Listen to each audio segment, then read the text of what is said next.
I'm here at the MEP Villa in Sharjah, United Arab Emirates. It was built using a CyBe printer. We've seen CyBe before when I actually trained on their printer in the Netherlands with their CEO Barry Hendricks. This building, built by MEP, is one of a kind. It was an experimental design here in the Sharjah Research and Technology Innovation Park. Here they've printed a nice MEP logo out of the mortar that they use at CyBe.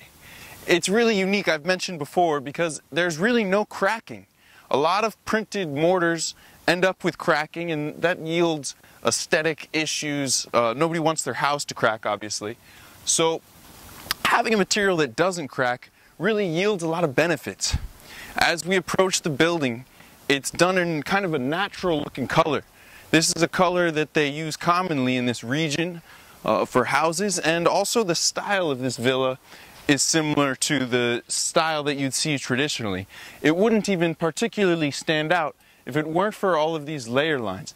And again, as I look at it, there's really only a thin coat of paint, and if there were cracks, I don't think they would be concealed.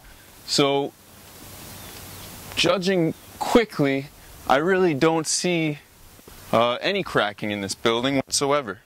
It's pretty thick, maybe a foot from the interior to exterior wall, so they put, I guess, a lot of insulation.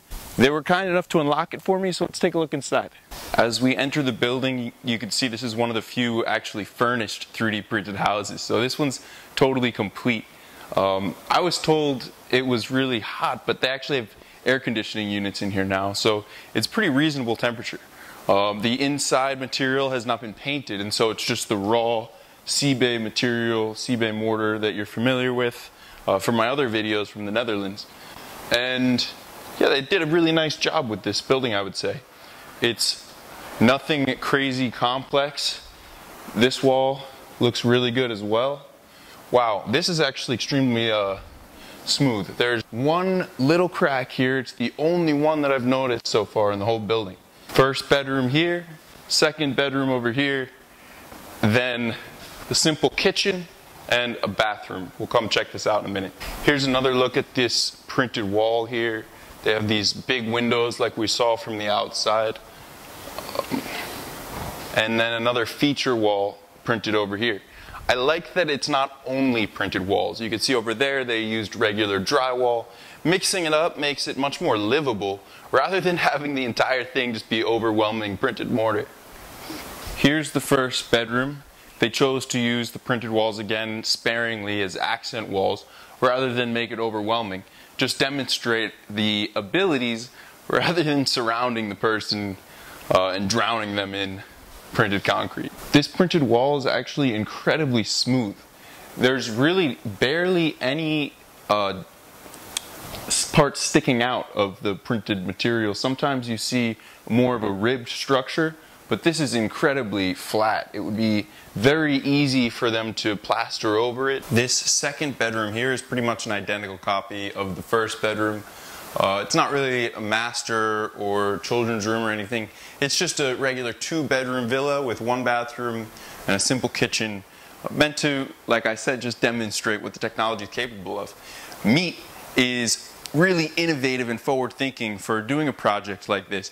They know that Dubai wants to have more 3D printing involved in their construction because of the labor constraints that are in this region.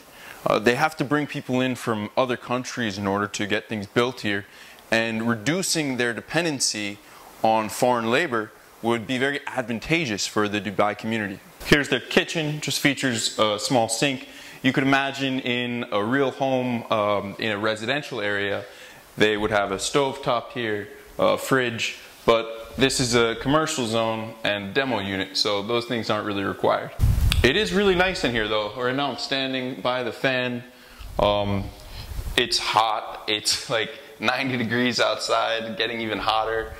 So that it's able to be cool in here is very important and something to take note of.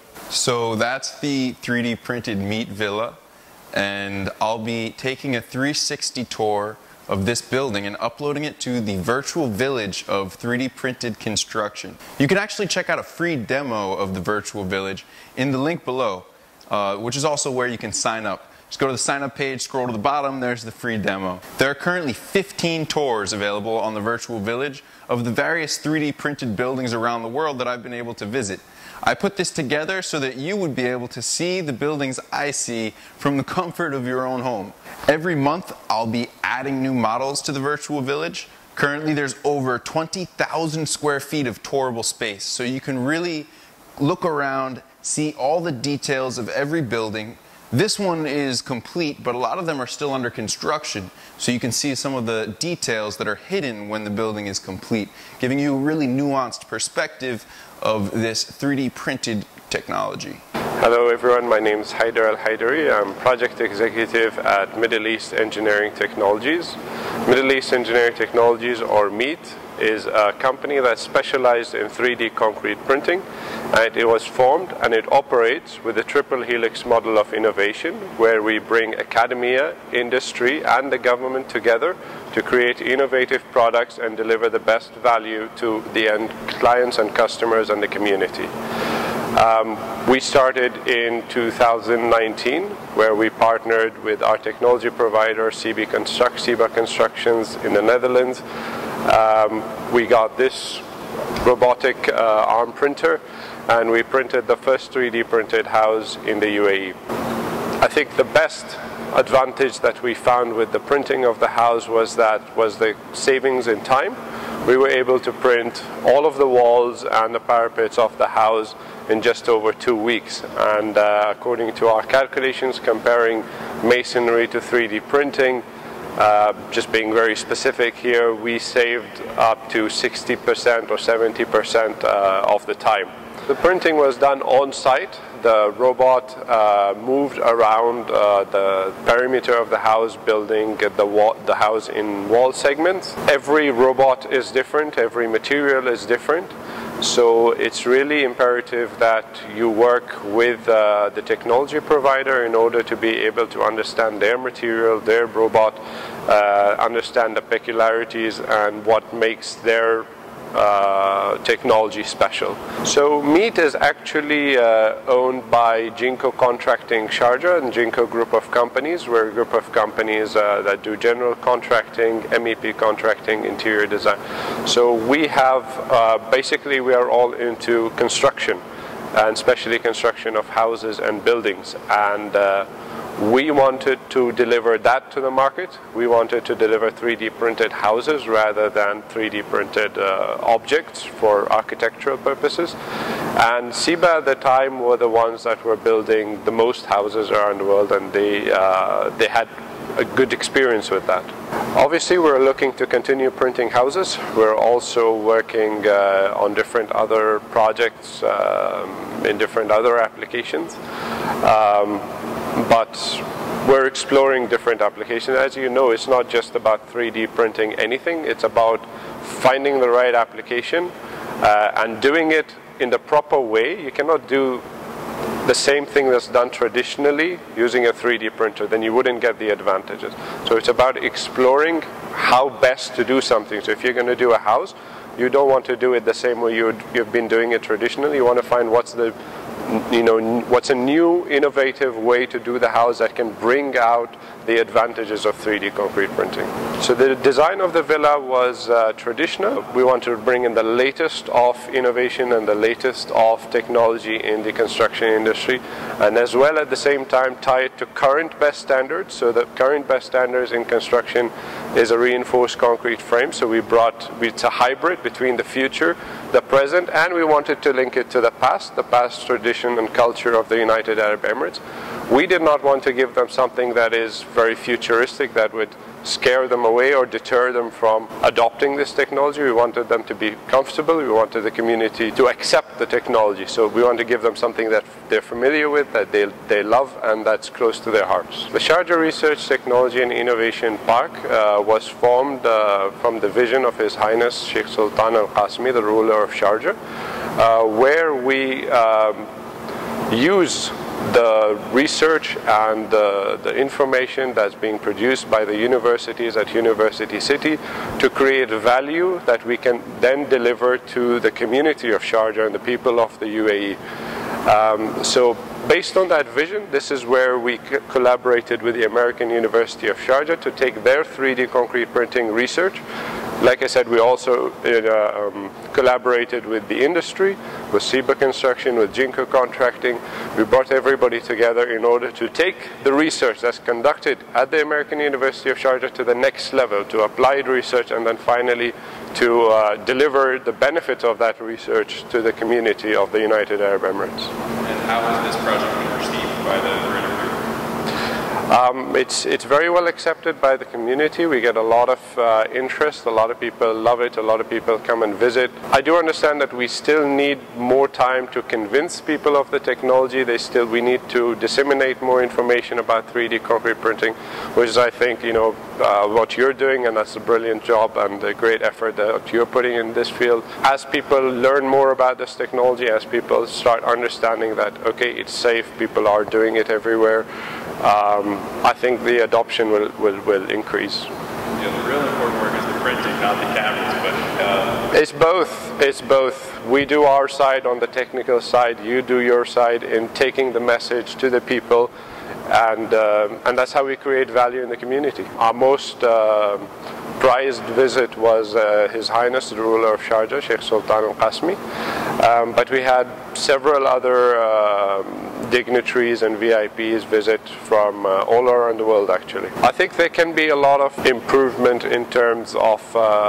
both the material as well as the technology, as well as the robot and the robotic side. There can definitely be more automation involved. There can definitely be a range of specifications for the motor. Instead of having it as one set motor, you can have it in a range that can be chosen as per the application or as per the specification of the project. So one of the challenges that we had during design was the MEP services, and regarding the MEP services, we understood that there would be some piping and some ducting and some MEP services that would need replacing, that would need access to later on during the lifetime of the building, and we understood that we could not break down the walls every time we needed to service those pipes and ducts.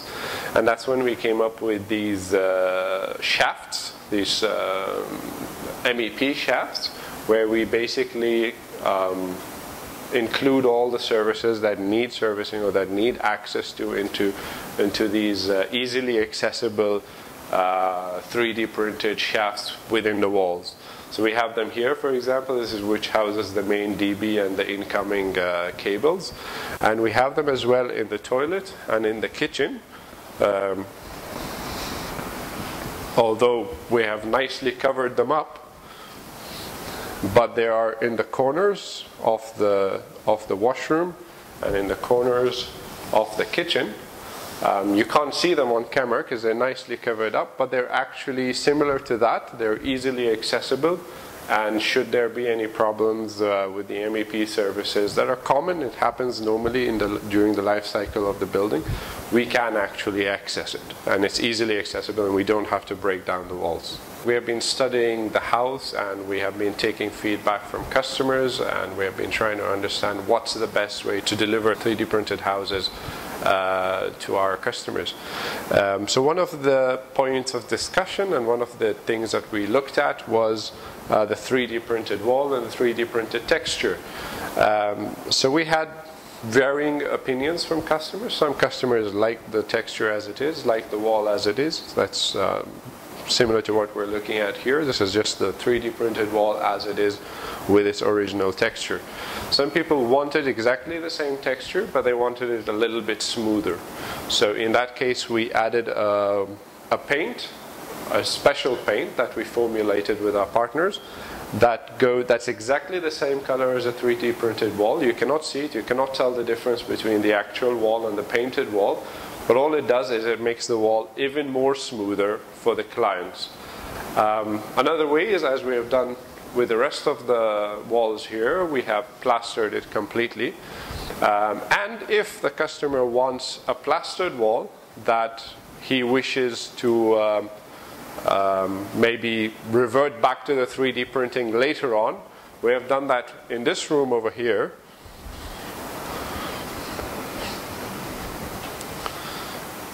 As you can see, it's a different wall. It's a gypsum board lined wall. So these are just boards, and they're plastered, and they look like a traditional house. But if you want to revert back, or maybe the future tenants want to revert back into the 3D printing, they can just pull out these boards, and you have your 3D printed wall. Oh wow, so even the interior walls, there's printed concrete in these? Exactly. The whole house is 3D printed, interiors, exteriors, parapets. I think except for the roof and the floor, everything else is 3D printed. Dubai has always wanted to take the lead, and they have always been taking the lead in adopting future technology and pushing it. And that's always the challenge with future technology. You need to look for the early adopters, because the early adopters will set the initial pace, and they will set the direction. In which direction will that technology go, or even whether it's going to reach its destination or not. And that's been the vision of the leaders of the United Arab Emirates and of Dubai, to always take that initiative and to push the technology so that it can actually reach its destination that the innovators want it to go to. And out of that vision, they have created the Vision 2025 of 3D printing 25% or 30% of all buildings. And I think that's a very good move that will, and it has already driven a lot of suppliers, a lot of companies into the region. It has prompted this house, it has prompted other 3D concrete buildings in the region, and it has greatly increased the interest in the region, as well as the development, the R&D, let's say, approaches. Yeah, it has. I think it has developed the R&D approaches in the country. People now want to do R&D. People now are working on this, whether it's at a university level, at an academic level, or as well as at the industry level. And what about the economic factors of the construction industry here? Is construction labor hard to source? Construction labor is not hard to source, but there are a lot of issues that normally come with construction labor here, as in most places around the world. And the construction industry in general, it has always been struggling with its labor. Due to many factors I don't want to get into, but generally there's been labor shortages worldwide, at least skilled labor. And over here as well, we are no different, and we have the same shortages of skilled labor. And we also have a problem here with retaining our employees and keeping a high level of worker satisfaction. And this is where 3D concrete printing helps. Here we get to build, and for me this is the most important, actually this is the most important benefit of 3D concrete printing. When I'm a civil engineer by background as in civil engineering, and when I was getting into civil engineering, I noticed that a lot of the really passionate people, there are a lot of the smart people, they don't want to come into civil engineering because they have this reputation that it's a low-level engineering job. You have to work in harsh environments, you have to work long hours, and the uptake of this profession has been reducing over time. The uptake of skilled labor has been reducing over time. So we're having a shortage of engineers, we're having a shortage of skilled labor. This technology can change that. You know, we notice that with our own printing work. We notice that the same labor, or the same workforce is much happier being involved around robots and being involved with technology. Our young engineers get to shine, they get to use their they can use their creativity, they can use their skills in a better way. So yeah, they're very interested in taking up this technology. Even the labor themselves, we're upskilling them, right? They're learning new things, they're learning how technology works, they're learning how robots work. And yeah, we have overall better worker satisfaction. We have a lot more interest from the different categories and classes of society to take up this profession. Would you want to live in a 3D printed home? If you've enjoyed this video, make sure to like and subscribe. That really helps me with growing the channel, and I'll catch you next time.